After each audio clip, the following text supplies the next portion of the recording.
In 1992, MLP returned to television with a new series called My Little Pony Tales. Along with the new title came some other changes. Let's compare and hold on a minute. Are they walking? Are they in school? Are those leg warmers? Wait, when was this released again? Ah, okay. Now it makes much more sense. It could be worse. They could be wearing tight blue jeans and have their hair all fuzzed up. I spoke too soon. Right off the bat, you can tell that MLP was going in a very different direction compared to the last series. They switched the genre of the show from adventure and fantasy to more of a slice of life setting. But why? Well, it has been about 5 years since the show was on the air, and a lot of those girls who watched it before have grown up. They needed something to relate to, and Hasbro was on it. Boys, boys, boys, what do we want with boys? One's a bully, one's a brute, but some I think are awfully cute. Boys, boys, boys. This really was a drastic change for the franchise, and in two big ways. First, they narrowed their sights onto the female demographic way more than the first series. Next, they slightly altered the target of the audience's age group. I mean, let's be real here. How many little girls between the ages of 5 to 9 have relationship issues with guys? Besides their brothers picking on them? Probably none. These were stories that paralleled with the issues pre-teen girls would be going through, like school, relationships with friends, and having boy problems. Yet in its defense, what My Little Pony Tales lacked in settings and plots, it made up for in characters. Oddly enough, the show did a decent job in giving the ponies distinctive traits that set them apart from each other. Melody wanted to be a rock star, Patches was a goofball, and Bonbon loved to bake and eat food. Compared to My Little Pony and Friends, this was an improvement, though it did not save the show from its cliché storylines. Despite the changes made to the series, it was not as successful as its predecessor, and came to a close in winter of 1992. This officially brought the first generation of My Little Pony cartoons to a close. For the next decade, the animated portion of the franchise would be on hiatus. In 2003, My Little Pony returned from the grave. It was gone for so long that it missed an entire generation. Now, the previous two series represent the first time period of My Little Pony's history, though some confuse My Little Pony Tales as the second generation.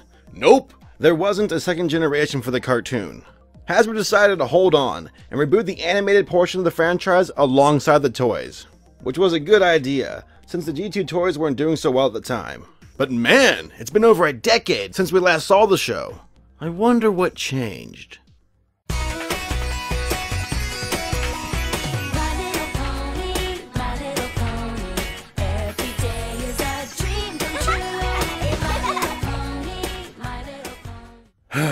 Apparently a lot.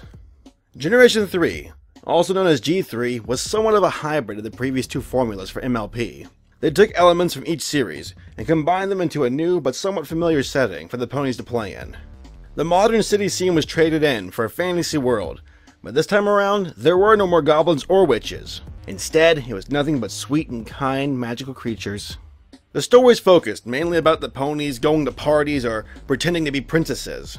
Stories that, at their core, are simple, and hold little interest to anyone who isn't a 3 to 7-year-old female. Come on and dance with us! It's lots of fun! Yeah! Got your special dancing shoes on? No?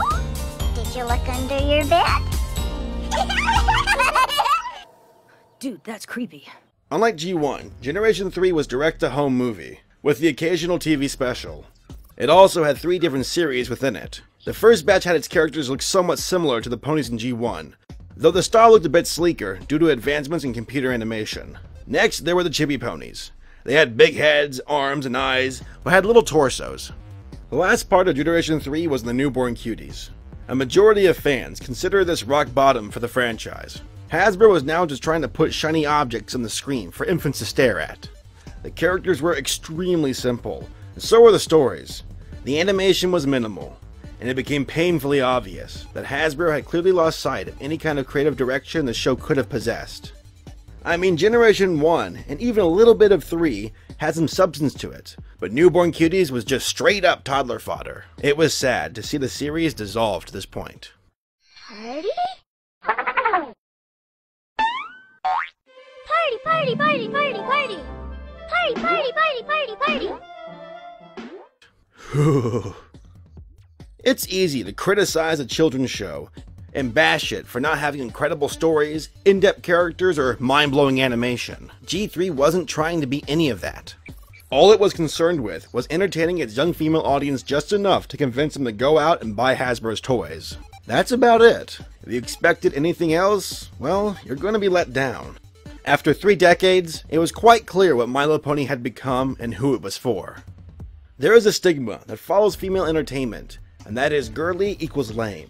If it ain't blue and packing 50 caliber sniper rounds with armor penetrating capabilities, then what respective male would have anything to do with it? You can keep your dolls to yourself. This part of the industry is mostly looked down upon, and it's that kind of thinking that creates these stereotypes in the first place. Because there's prejudice against girl entertainment, it has suffered in quality, and rarely has anything redeeming for its viewers to take away. Just the same old pink princess story over and over again. But this isn't necessarily an absolute, and one company proves that on a colossal scale: Disney. Pick a movie, any movie. The Little Mermaid, Mulan, Beauty and the Beast, Aladdin, The Lion King. Each one of these flicks are loved by people from every walk in life, regardless of age or gender. Walt said it best himself, and I quote, "You're dead if you aim only for kids. Adults are only kids grown up anyway." So these movies end up being entertaining for everyone, because they were well made. Quality doesn't belong to a single demographic. If people have the passion, drive, and vision to create, then that final product will show it regardless if it's pink or blue. This is the cause of our current situation.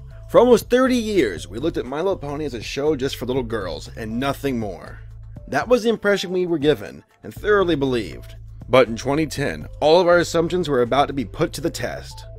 Following a 2-year hiatus from G3, My Little Pony returned and brought with it a surprise that no one expected. The franchise was about to go through its greatest change yet.